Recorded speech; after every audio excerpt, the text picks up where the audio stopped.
if you're going into some kind of art form, especially something this difficult, you have to be literally obsessed with it, right? You have to be like passionate, obsessed. You have to just, because there's going to be, it's going to be difficult. Welcome to the Spanish Guitar Mastermind, where we take a look at the journey of accomplished Spanish guitarists so that we can all learn from their daily habits, from their mindset and their strategies, so that we can all reach our fullest potential as Spanish guitarists. Today, I'm excited to bring onto the show one of my favorite flamenco guitarists that is right here in the United States. His name is Don Soledad. He's an accomplished recording artist and touring artist as well. Has some amazing originals as well that we're going to break into and talk about. So let's welcome to the show, Don Soledad. Hey, how you doing, David, man, thank you for inviting me, man. Appreciate it. Great to be here. Great to be here. Yeah, just a heads up about my name. People always trip out like, Don and then Soledad, But Don is actually a nickname of mine. I'm actually Wilfredo. I'm a junior for my dad. So people ask like, man, what's with Don Soledad? It's like it's like the dawn of solitude. I've known you now for like a couple of years, and I never knew if your first name was Donald, and you were just going with the Don Soledad. I meant to ask you that, so that's a good Definitely thing. not Donald. Most people just go by Don as your nickname.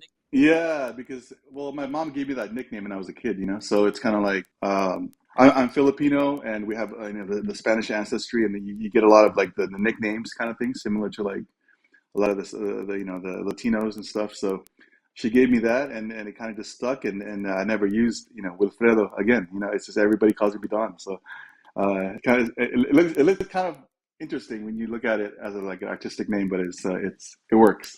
So, I mean, let's start off right from the beginning. How did you discover Spanish guitar? What drew you to it? What drew you specifically to flamenco and that aspect of the Spanish guitar?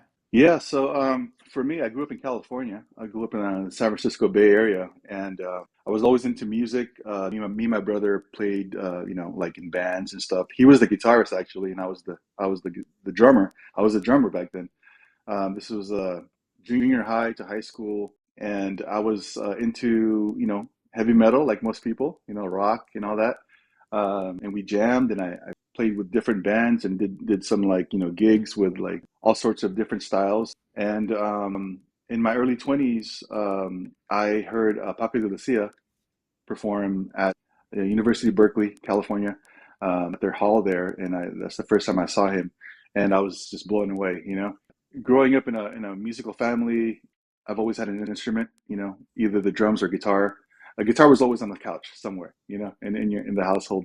So we had a Spanish classical guitar, and I remember, like a steel string or something. But I kind of gravitated more to the Spanish guitar because I just liked the sound better, and it just felt better playing it.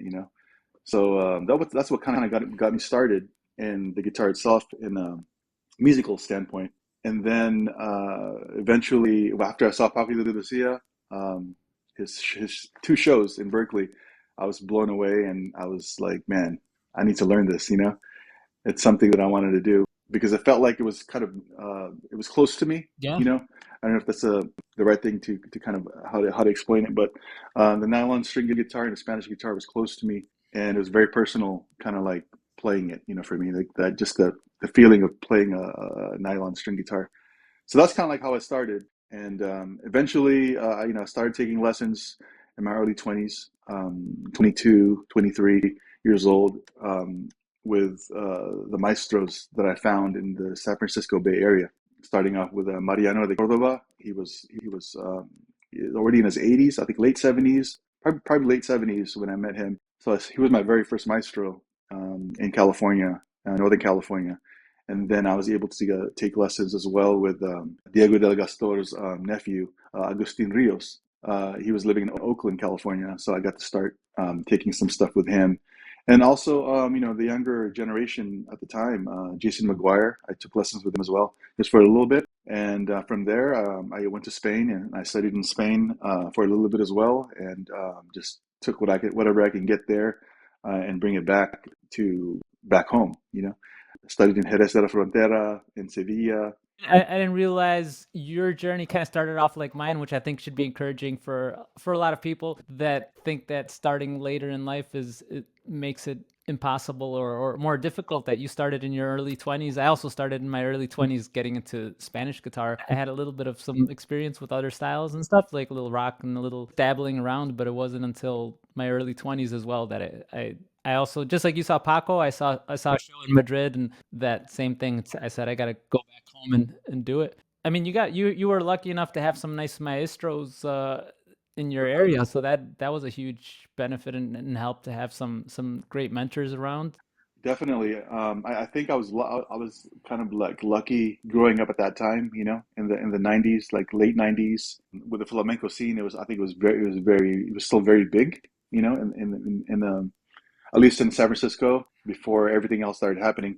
Yeah, there's a lot of other musicians kind of like the same age as me growing up in flamenco that were kind of coming up, and learning and getting their knowledge from Yeah, these same people that I spoke about. One of them is the late Ben Woods. We started off kind of the same time. He moved from Seattle to San yeah. Francisco, and we lived right next to each other. We used to jam all the time, and Looking back to that time of your life or that phase of learning and immersing yourself into this style, what would you say is the main thing that helped you break that beginner's barrier and continue to dive into flamenco and get encouraged and inspired and go down this path? Because a lot of people break like after a few months or after a year, because flamenco, it's a tough road, especially being a foreigner to Spanish culture and growing up here in the States. I think it's important to say that if you're going into some kind of art form, especially something this difficult, you have to be literally obsessed with it, right? You have to be like passionate, obsessed. You have to just, because there's going to be, it's going to be difficult. I think for me, when I first started, I never really looked at it as like I need to be at a certain point, at a certain time. I just kind of learned it slowly, getting the techniques down, and just really, pushing myself as much as I could personally, right? Because I think a lot of people that go into this art form that want to learn flamenco guitar, they think, like any kind of guitar style, right? They're going to learn it right away, and they get frustrated, which we all do. We all get frustrated in the beginning, but I think that self drive, self motivation is what's going to get you to kind of like really seriously learn these things. And like I said, obsession, being passionate, about the art form, and just kind of keeping it that narrow kind of view, and just going and doing as much as you can. I didn't ever really went to school for guitar playing or theory or anything.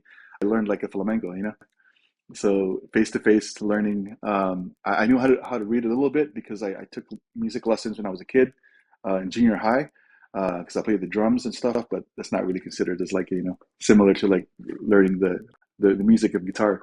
That was my background, and but yeah, just to answer your question, I think the important thing as a beginner is for me, I would encourage learning techniques first. You know, the right hand techniques, because if you're coming from a different background with a pick, it's a total different world, right? So for me, it's learning the technique first, understanding the technique, and then the compás.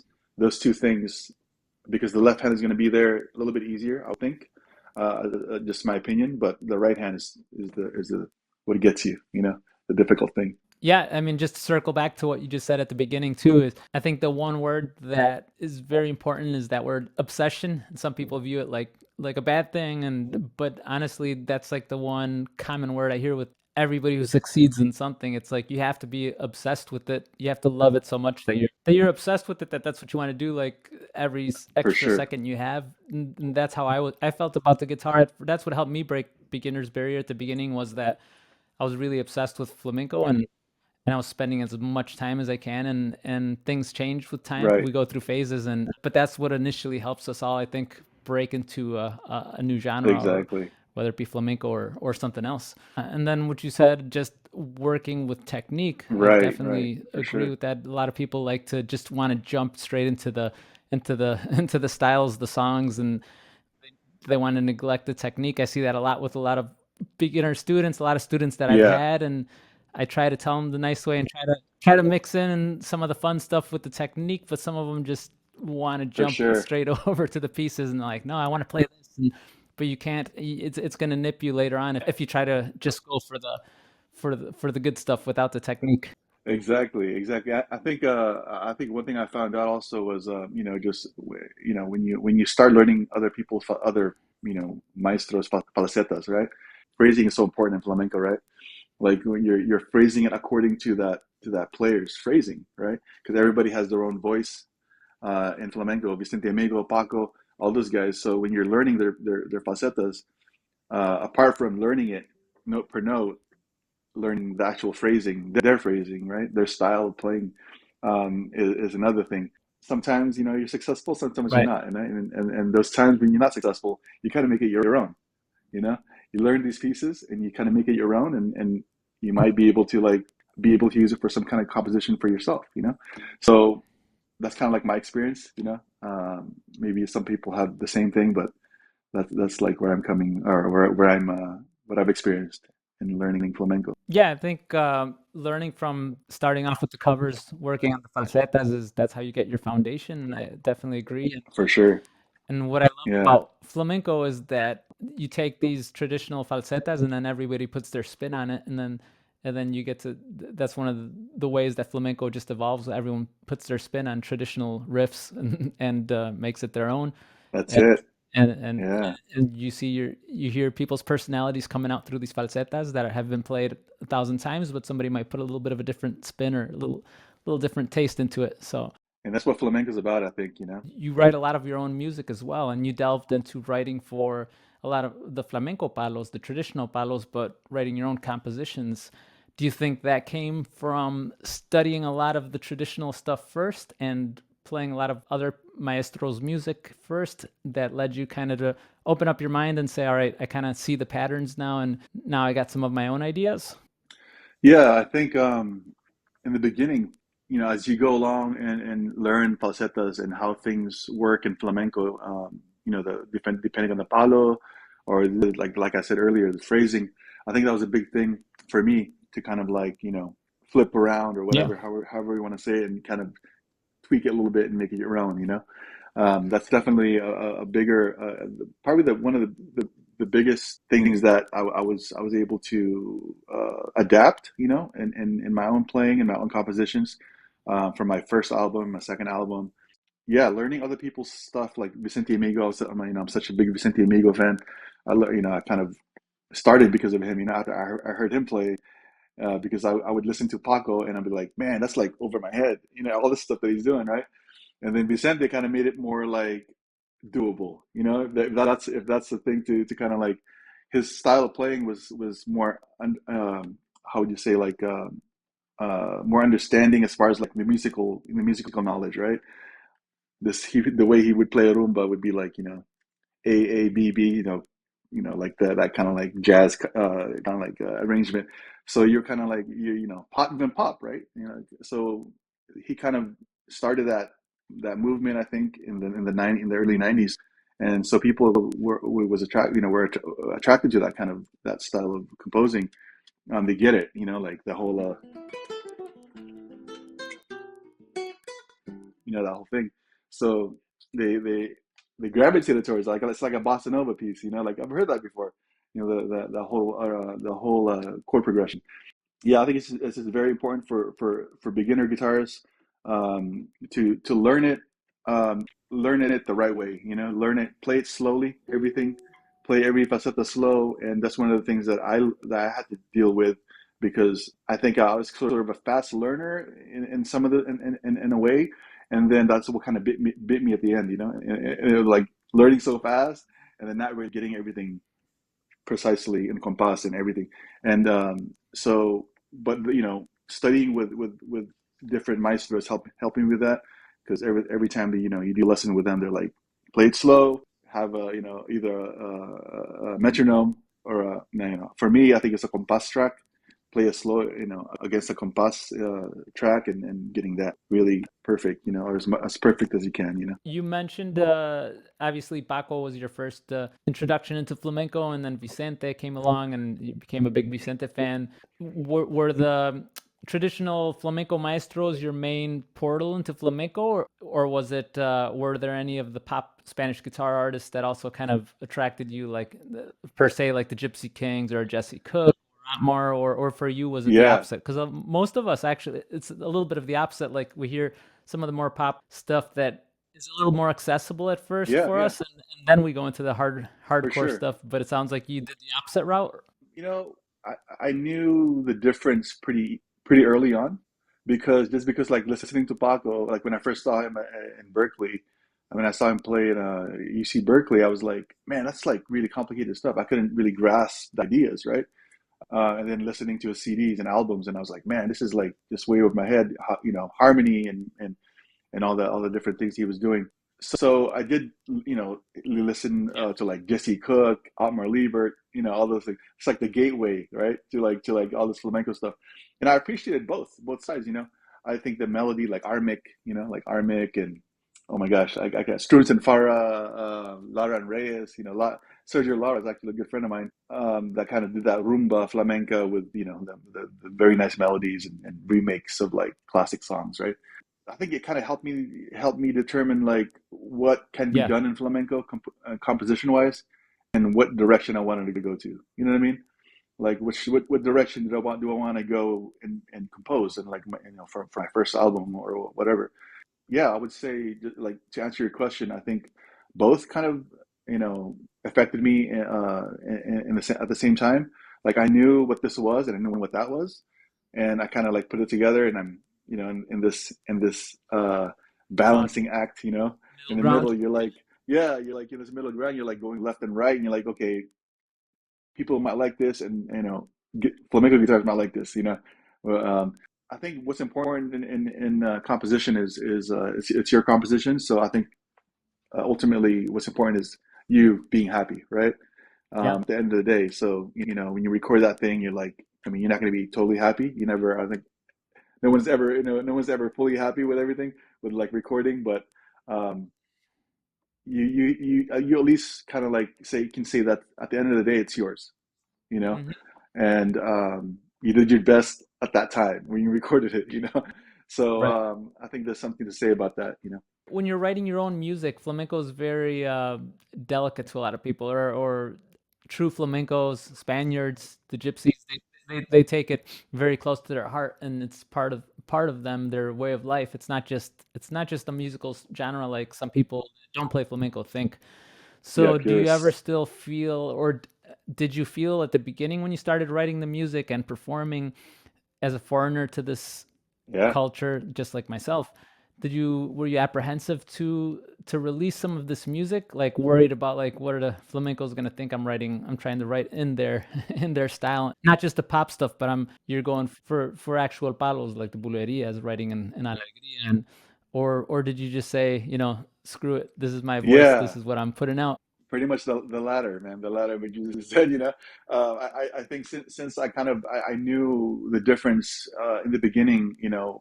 For me when I first started in going to Spain helped me a lot. Like listening and seeing people like this is their life. Like the Gitanos, even the Payos, in Jerez de la Frontera, just seeing these kids play, and you're like, holy crap, you know what I mean? I'll never get to that level, even at this age, because they just live the life. They live flamenco, right? So I think for me, I was able to just do my own thing and be happy with it, and I never really looked at like you know people saying, okay, that's not really flamenco, which some people probably did, probably do, and it is what it is, right?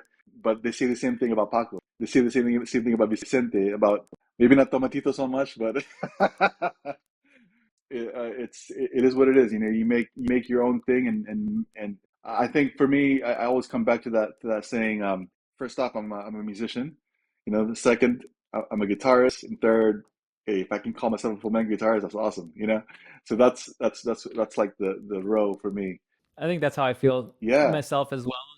And we've talked about this before, but I think that's one of the things that I appreciated from Ben Woods is that he was definitely very vocal about playing his music and his style, and he was very vocal about saying, "Hey, I didn't grow up in Spain. I yeah, wasn't totally, surrounded by Spaniards, so totally. I'm just gonna play this flamenco music with my influences, with my metal influences, with my all the influences I grew up with, and Yeah, how it's coming out with."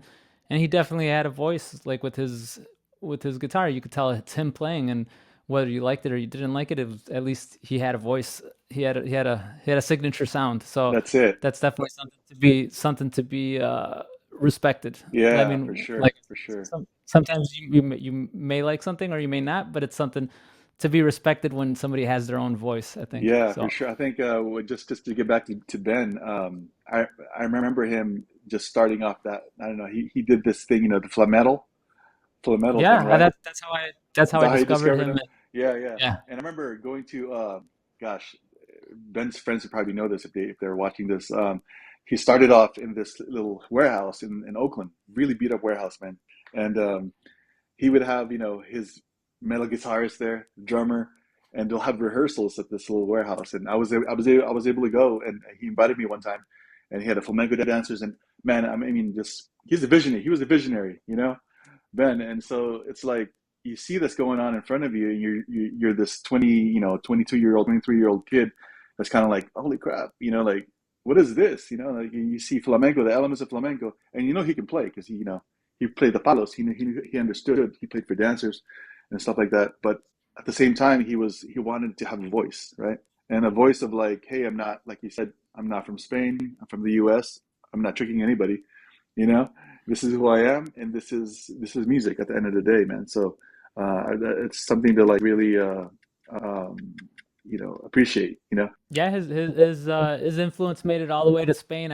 One time I was sharing a hotel with one of my favorite flamenco Mm. fusion slash rock bands called El Bicho. I Oh was staying wow, at the yeah. same hotel as them when I went to see them. And when I went down for breakfast, I was like hanging out with a couple of the guys, and they're like, "Hey, so you're from the States?" They're like, "Have you heard of Flametal?" Flametal, Oh and yeah. I'm like, "Oh yeah, for sure." I mean, I've seen him. He's like, "Yeah, I catch some of their videos on YouTube So and cool. really dig that sound." So that's cool when you have your own when you have your own signature sound. Not to be underestimated. People will be listening. So Yeah, definitely. And then on top of that, man, Ben was an incredible, cool guy, man.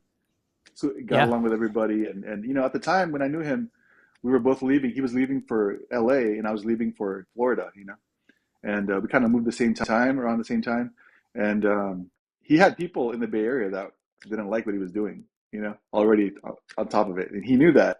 We talked about that. I remember getting tacos with him at a Roach Coach taqueria, and talking about that.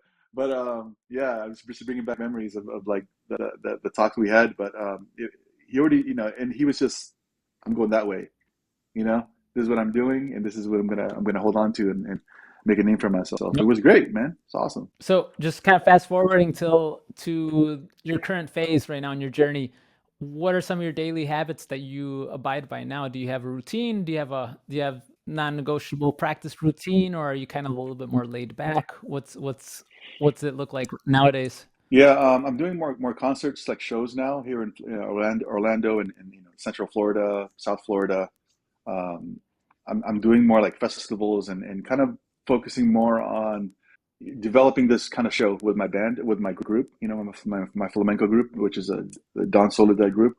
So working with some new dancers from Venezuela, I'm just blessed to have here. For some reason, a lot of the Venezuelans came to Orlando, Florida Hmm. area. So I think being a guitarist here in Orlando is it's a blessing to have these passionate Venezuelan Venezolanas, dancers that because it was big in Venezuela. Anyway, For those who don't know, there's a huge flamenco following and community in Venezuela, so there's a lot going on down there. yeah, it's really deep in the culture.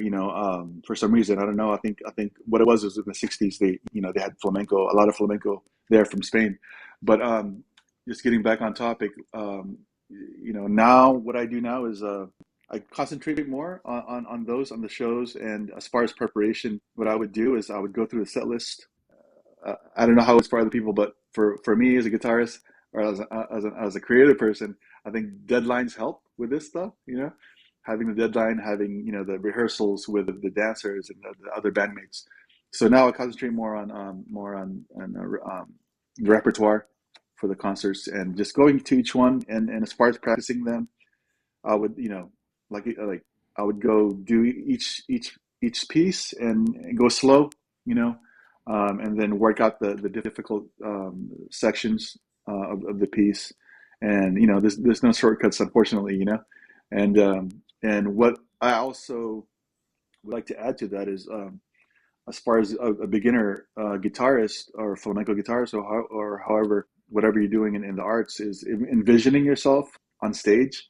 That really helps me, and kind of going through these pieces in your head and just kind of envisioning what you're going to be doing, because I think that preparation, that mental preparation, helps with going on stage.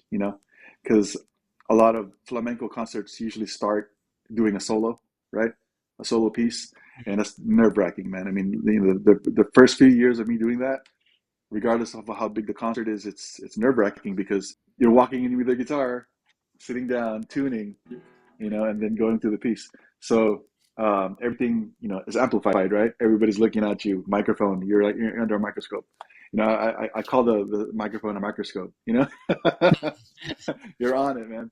So a lot of that kind of really, you get better as you do more, like kind of with experience, like most things. But How bad was your performance anxiety about that? Was it just pretty average, or did you feel like it would overtake you sometimes? the biggest thing for me, I think, was playing a piece and then focusing too much, instead of just playing, muscle memory and just feeling.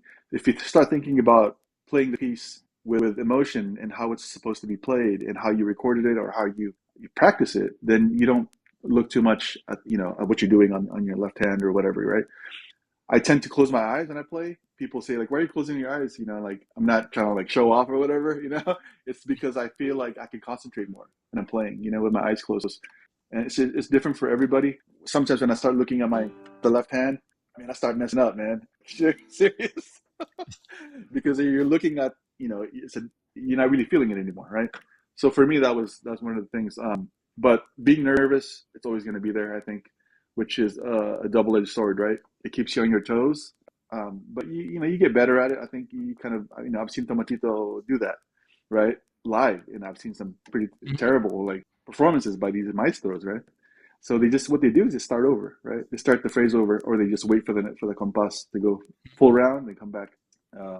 Fixing it is the way to save it, right? Fixing that mess up.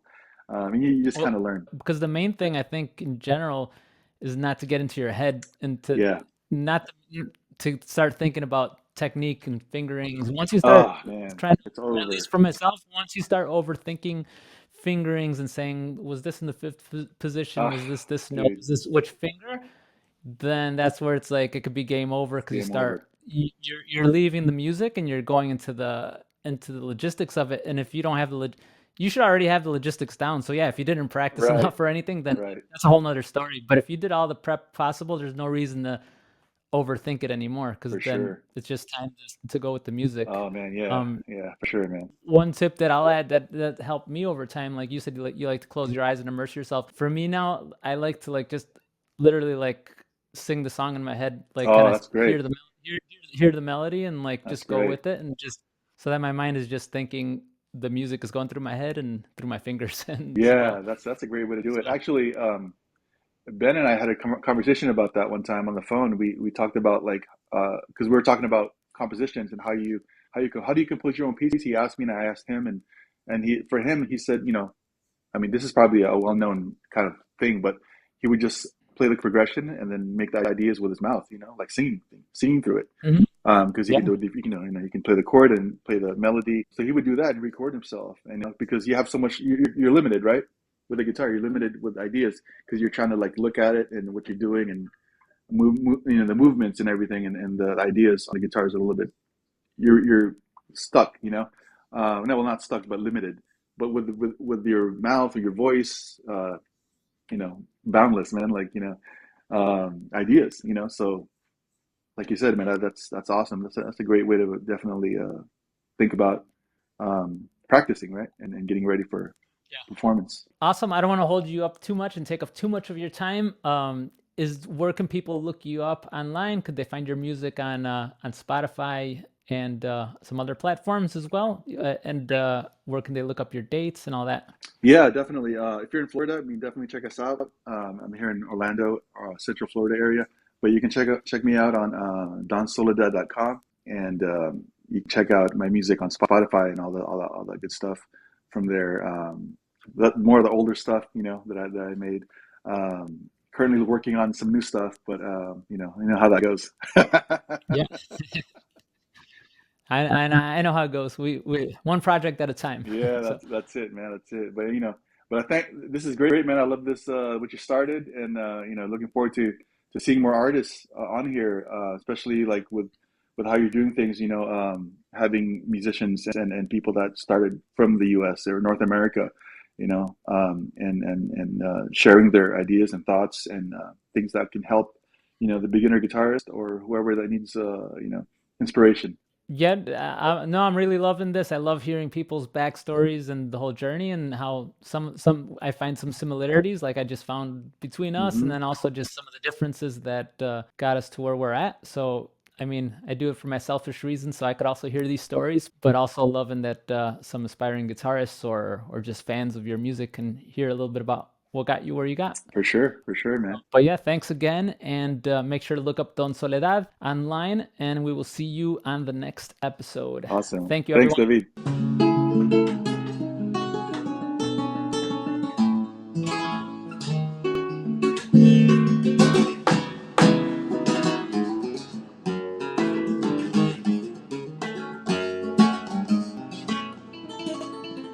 David.